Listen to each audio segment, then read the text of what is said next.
मित्रों, आकाशवाणी आगरा द्वारा प्रसारित विविधा कार्यक्रम में प्रसिद्ध भारतीय खगोल शास्त्री डॉक्टर मेघनाथ साहा की पुण्यतिथि पर नमन करते हुए उनके व्यक्तित्व एवं कृतित्व पर वार्ता कर रहे हैं। डॉक्टर मेघनाथ साहा का जन्म 6 अक्टूबर 1893 को ढाका, जो वर्तमान में बांग्लादेश में है, उससे लगभग 45 किलोमीटर दूर सावरोटोली गांव में एक गरीब परिवार में हुआ था। उनके पिता का नाम श्री जगन्नाथ साहा तथा माता का नाम श्रीमती भुवनेश्वरी देवी था। वो अपने माता पिता की 5वीं संतान थे।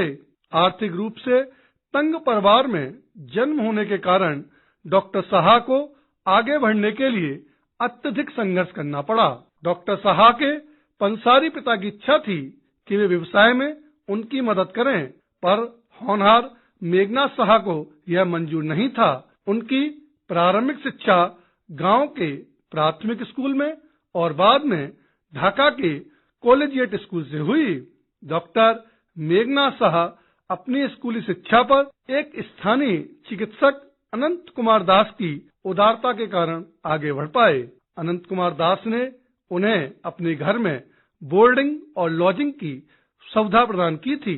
सन 1909 में कोलकाता विश्वविद्यालय में दाखिले की प्रवेश परीक्षा में सर्वोच्च स्थान पूरे ईस्ट बंगाल ने प्राप्त किया और भाषा के साथ साथ गणित में भी सबसे अधिक अंक उन्होंने अर्जित किए। सन 1911 में हुई ISC परीक्षा में वे तृतीय स्थान पर रहे, जबकि प्रथम स्थान महान वैज्ञानिक सत्येंद्र नाथ बोस को प्राप्त हुआ। सन 1913 में उन्होंने कोलकाता के प्रेसिडेंसी कॉलेज से गणित विषय के साथ साथ स्नातक किया और कोलकाता विश्वविद्यालय में द्वितीय स्थान पर रहे, जबकि प्रथम स्थान सत्येंद्र नाथ बोस को प्राप्त हुआ।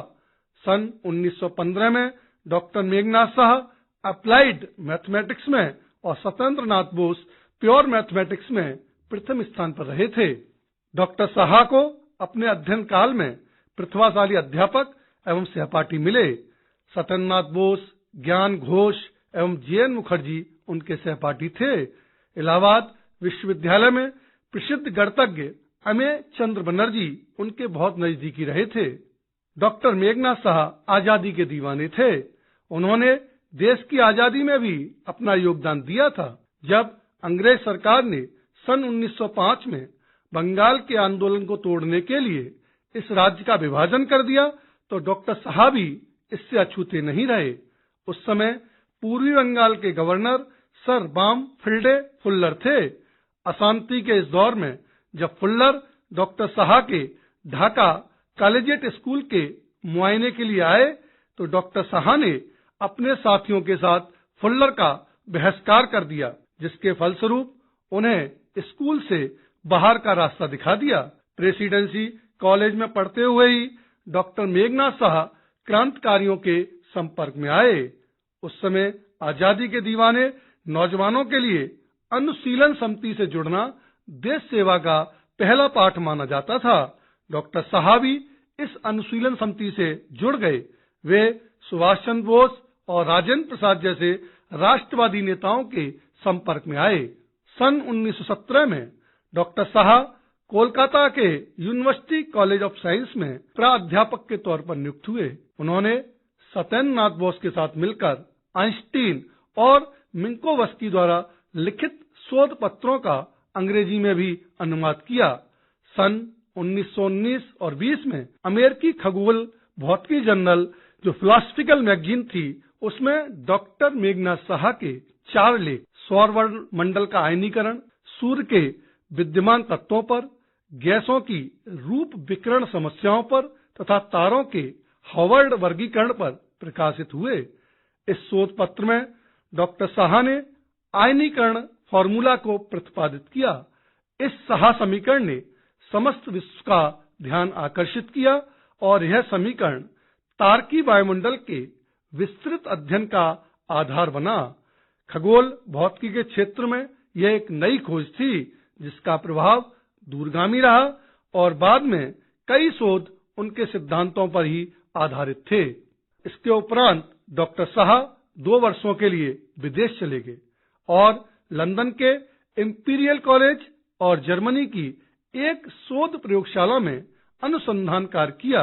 वे विदेश से वापस आए और आने के बाद डॉक्टर शाह इलाहाबाद गए, जहां सन 1932 में Uttar Pradesh academy of science की स्थापना हुई।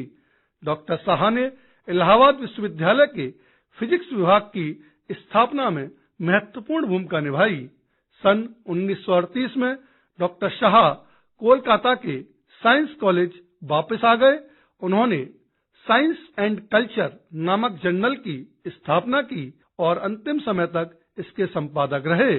उन्होंने कई महत्वपूर्ण वैज्ञानिक समितियों की स्थापना में भी महत्वपूर्ण योगदान दिया, जिनमें सन 1930 में नेशनल एकेडमी ऑफ साइंस, सन 1934 में इंडियन फिजिकल सोसाइटी, सन 1944 में Indian association for the cultivation of science प्रमुख रहे।